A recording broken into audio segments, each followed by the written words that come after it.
Então você tem que entender o seguinte, como você deve lidar com os medos e como eles surgem. Porque tudo na vida da gente surge por intermédio do medo. É um dos fatores preponderantes na vida do ser humano, é o medo. E o medo nada mais é do que uma projeção do seu pior futuro no agora. E é por isso que às vezes você deixa de tomar uma decisão, porque você tem um medo que ele não tem nem sentido às vezes. Isso já aconteceu comigo diversas vezes. Então assim, e o que? Por que aconteceu o medo? Porque eu tinha uma insegurança interna. Por exemplo, fazer uma live. Imagina eu vir fazer uma live sem ter a segurança. Eu não conseguiria fazer uma live. E eu teria o quê? Medo de fazer live. Tem gente que tem dificuldade de fazer filmagem. Por quê? Porque ela tem uma insegurança. E isso é muito louco. A gente tem que controlar isso. Porque o que impede você estar na frente de um telefone falando? Não tem ninguém no entorno. E o que impede? O seu medo interno. Então assim, medo é uma voz que fala. Ela fala, ó, sabe aquela coisa falando dentro de você? Você não vai conseguir, você vai errar, vai tropeçar, você vai cair, nada que você for fazer vai dar certo. É uma voz interna que está te falando isso.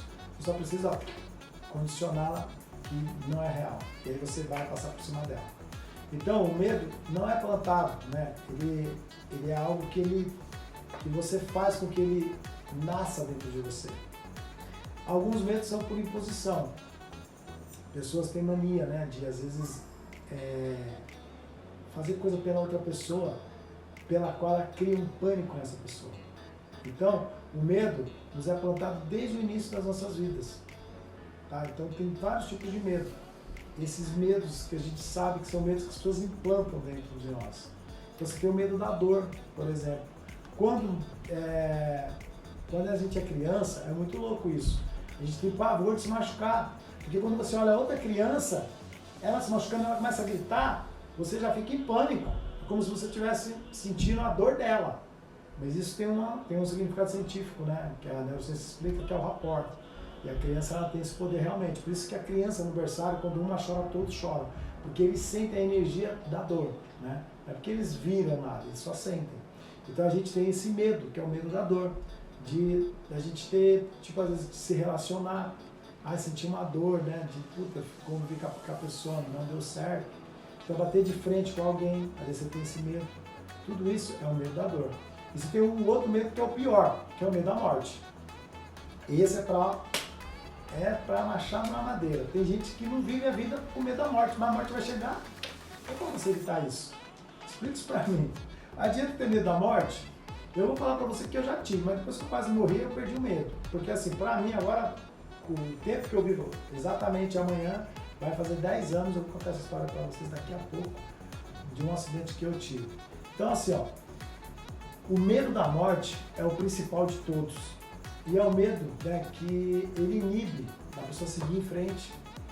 Veja que o vírus causou na humanidade. A maioria tem gente que está trancada, nem tem telefone como é que pegar o vírus. Por quê? Porque a pessoa ela acha piamente que se ela respirar, ela pega o vírus. É um medo de morrer esse aí.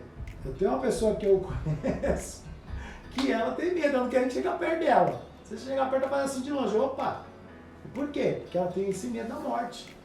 E esse medo, ele te inibe de fazer um monte de coisa. Isso é muito louco.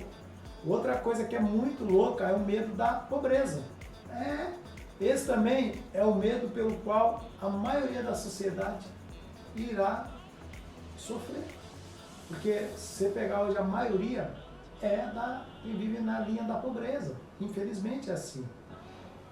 E o mais engraçado é o seguinte, que a pessoa ela cria esse sentimento interno da pobreza, eu vou morrer pobre. Aí a hora que ela plantou isso, é o que vai acontecer. Porque ela já está incutindo na mente dela esse sentimento de pobreza.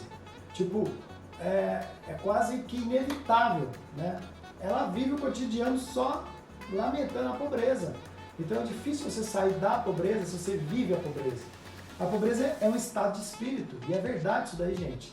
É a má produtividade, porque a pessoa acha que ela não pode fazer mais nada do que ela está fazendo. E ela não cria oportunidade para ela. Porque eu falo isso com todas as palavras e eu posso falar isso, porque eu venho de uma vida muito ferrada. E aí, se eu tivesse me conformado com aquilo, certeza que eu estaria no mesmo lugar. É certeza isso daí. Só que o que batia dentro de mim? Se um pode, eu também posso. Ué, Por que uma pessoa pode e você não pode? Tem que explicar isso, ó. Você vê o Neymar hoje, né? Eu tava vendo a casinha que ele comprou lá no Rio de Janeiro, dentro do condomínio fechado, top demais lá, helicóptero, pista de avião, quase de outra volta ele tá. E o que acontece? Por que o Neymar é bilionário e você acredita que você não pode? Por que você põe isso na sua cabeça? Ah, porque o Neymar teve facilidades, conexões. O que você anda fazendo que você não cria suas conexões? Parado? Dentro de casa, assistindo televisão, ouvindo um funkzinho? O que você anda fazendo? Então presta atenção, porque é as suas ações que vão elevar você para frente. Então saia dessa mente da pobreza. E a gente sempre fala isso e as pessoas às vezes ficam chateadas. Mas, gente, é você que criou a mente. Por isso que tem um livro que chama Mente Milionária.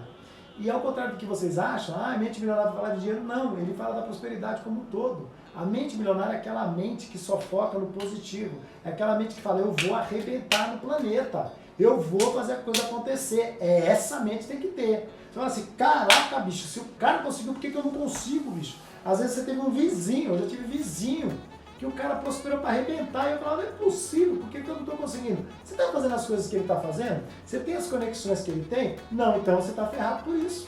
Faça igual, modele a pessoa. Não precisa ser ela, mas entenda o que ela está fazendo. Por que ela caminhou o caminho e você não? Outro medo muito louco é o medo de fracassar, pelo amor de Deus, ó. Ó, presta atenção nisso, ó. Não existe vitória que não veio carregada de fracassos. Não existe. Ninguém. Pode pegar qualquer um na história. Ah, Lúcio, mas o cara que era filho do rei, que não sei o que, não sei o que lá. Pega a história do rei. Não pega a história do agora, não pega a minha história do meu filho, pega a minha história, pega a história do meu pai. E você vai entender que não teve como ter vitória sem fracasso. Thomas Edison, ele se estrupicou mais de 10 mil vezes, errou para arrebentar na lâmpada. E ele foi lá e atingiu. O Michael Jordan, gente, tem a história do Michael Jordan, é muito louca. Ele foi o cara que foi o improvável e virou o melhor jogador de basquete. Você consegue entender isso? Silvio Santos, explica isso para nós. Vai falar do brasileiro, que eu já adoro ele mesmo. E fala para mim, como o Silvio Santos é um cara bilionário hoje, dono de uma emissora? Conexões. Como o camelô, você consegue entender ou não? Então o fracasso faz parte da jornada do sucesso. Então você não cria esse pânico, né? Não crie, pelo amor de Deus. Ai, porque eu fracassei. Gente, financeiramente esse ano, para mim foi horrível. Mas no meu pessoal foi maravilhoso. E o que eu vou pesar na balança? O que foi maravilhoso no meu pessoal. Porque eu sei que se minha mente está boa, meu corpo está bem, o resto eu corro atrás. Agora você fica bombando sua mente com sua energia negativa, você não consegue nem sair do sofá. Tem gente que fala assim, tá chegando dezembro, eu vou descansar. Descansar do quê, bicho? Descansar do quê? Você acha que a vida é assim, só de descanso? Tem gente que trabalha só pensando em férias. Tem gente que trabalha pensando na sexta-feira. Então você não faz o que gosta. E isso é muito louco. E eu divido o medo em dois. E é muito louco isso. Por quê? Eu resumo todos os medos em dois. Você tem o medo que te impede e o medo que te protege. O medo que te impede é aquele medo que não deixa você fazer as coisas que você poderia fazer. E o medo que te protege é aquele que não deixa você atravessar a rua, pular de um prédio, fazer as burradas da vida aí, né? Dirigir um carro alcoolizado. Esse é o medo que te protege. E esse medo você tem que ter interno. Agora, o medo que te impede, você vai, banir ele de dentro de você. Então, assim, cada etapa da vida a gente deve subir degrau por degrau e viver melhor de cada momento. A vida é de momento. Estou aqui agora. Estou aqui agora. Amanhã eu posso não estar aqui. Né? Eu sempre lembro do Pantera Negra lá, né, o Chadwick. Cara, o cara era o Pantera Negra, bicho. O cara tava com os filmes arrebentando aí e morreu. Consegue entender isso ou não? Quantas pessoas novas morrem? Gente muito importante, né? Por um monte de outras coisas da vida. Steve Jobs morreu. Morreu novo. Todo mundo fala dele até hoje, mas vocês conseguem entender que isso é muito importante? Então, tudo na vida é um momento. Então, viva bem aquele momento. Mas depois, deixa ele para trás e continua. Continue subindo o degrau. A vida é feita de etapas. Então, você tem a infância, você tem a adolescência, você tem a juventude e você tem a sua fase adulta. Cada etapa dessa, você tem que viver uma experiência. Então, não dá para você ser um adulto porra louca. Não dá, bicho. Já foi. A porra louca ficou lá na adolescência. A sacanagem ficou lá na sua adolescência, na sua juventude. Agora é ser maduro. A maturidade demora para chegar na vida do homem. Infelizmente, acredito que na nova geração, como dos meus filhos, não. Mas na nossa geração, que é essa geração antiga, eu acho que a gente ainda tem, muito o que fazer. Para a gente aprender o quanto a gente pode mudar como pessoa.